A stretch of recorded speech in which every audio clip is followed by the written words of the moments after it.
सोचिए, दुनिया की लगभग 1/3 आबादी मतलब अरबों लोग खुद को ईसाई मानते हैं। पर कभी सोचा है इस इतने बड़े, इतने विशाल विश्वास की शुरुआत आखिर हुई कहाँ से? चलिए आज पता लगाते हैं ईसाई धर्म की बुनियाद के बारे में। एक ऐसी कहानी जो एक साधारण बढ़ई से शुरू हुई और दुनिया का सबसे बड़ा धर्म बन गई। तो सबसे बड़ा सवाल यही उठता है कि आखिर इस मजबूत धर्म की नींव में है क्या? वो कौन इंसान था, कौन सी किताब थी और कौन से ऐसे विचार थे जिन्होंने इसे इतना बड़ा बना दिया? आइए एक एक करके इन सभी सवालों के जवाब ढूंढते हैं। तो देखिए, किसी भी महान कहानी की तरह ईसाई धर्म की कहानी भी ना दो मजबूत खंभों पर टिकी हुई है। एक तरफ है एक असाधारण इंसान और दूसरी तरफ है एक पवित्र किताब जिसमें उनकी पूरी विरासत समाई हुई है।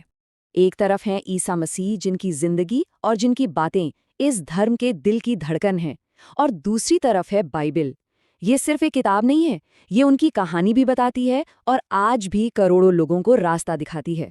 और बस यही दोनों मिलकर ईसाई धर्म की बुनियाद हैं। तो चलिए अब जरा ईसा मसीह की कहानी को और करीब से जानते हैं। आखिर वो कौन थे और उनकी जिंदगी में ऐसा क्या हुआ जिसने दुनिया का नक्शा ही हमेशा हमेशा के लिए बदल दिया? तो इनकी कहानी शुरू होती है बेथलेहम में एक बहुत ही साधारण से जन्म के साथ, जिसे आज पूरी दुनिया क्रिसमस के तौर पे मनाती है। पर जानते हैं सबसे हैरान करने वाली बात क्या है? उन्होंने अपनी जिंदगी के पहले 30 साल, जी हाँ पूरे 30 साल, एक गुमनाम बड़ई की तरह गुजारे। किसी को अंदाजा तक नहीं था कि ये इंसान इतिहास का रुख मोड़ने वाला है। और फिर आया वो साल 33 AD जब सब कुछ बदल गया। उसी साल रोमन गवर्नर पॉन्टियस ने उन्हें सूली पर चढ़ाने का हुक्म दे दिया। ये वाकई में एक बहुत क्रूर सजा थी, लेकिन ईसाई धर्म के लिए ये अंत नहीं था, बल्कि ये तो एक नई शुरुआत का सबसे बड़ा निशान बन गया। 33 AD, याद रखिए, ये सिर्फ एक साल नहीं है, ये ईसाई आस्था का, उनके विश्वास का सेंटर पॉइंट है। यही वो पल है जो उनके बलिदान और उसके बाद हुए उस चमत्कार की नींव रखता है जिसे पुनरुत्थान कहते हैं। हाँ, लेकिन वो इस पूरे सफर में अकेले बिल्कुल नहीं थे। उनके साथ उनका परिवार था, उनकी माँ मेरी और पिता जोसेफ। और फिर जब उन्होंने अपना संदेश देना शुरू किया तो सबसे पहले कौन उनके साथ आया? एंड्रेस और पीटर, दो बिल्कुल साधारण से मछुआरे जिन्होंने उनकी आवाज सुनी और उनके साथ चल पड़े। तो देखिए, ईसा मसीह की कहानी सिर्फ एक इंसान की कहानी नहीं है। इस कहानी से कुछ इतने गहरे विश्वास और कुछ ऐसे प्रतीक निकले जो आज भी करोड़ों लोगों के विश्वास की नींव हैं। और इन प्रतीकों में शायद सबसे ताकतवर है क्रॉस।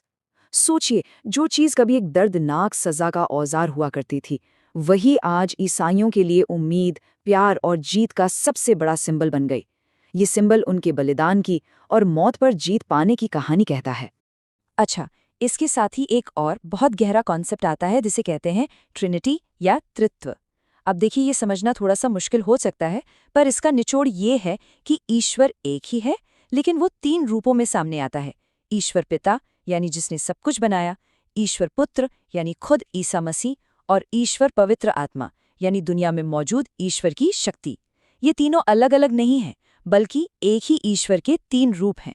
पर ये सारे विश्वास सिर्फ किताबों या चर्च की चारदीवारी में बंद नहीं है।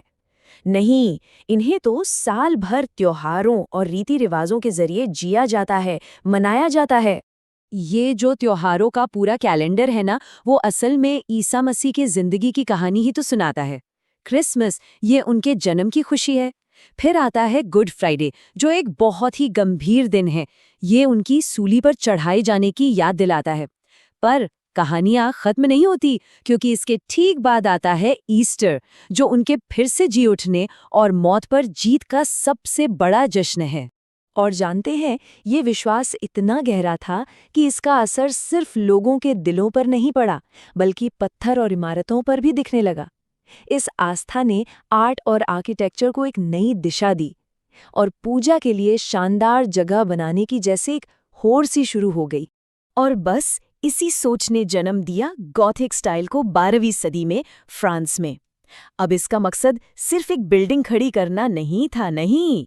आर्किटेक्ट्स चाहते थे कि चर्च इतने ऊंचे हों, इतने ऊंचे कि जैसे आसमान को छू रहे हो, और उनकी रंगीन कांच की खिड़कियों से जब रोशनी छन कर अंदर आए तो लोगों को लगे कि ईश्वर यहीं कहीं है।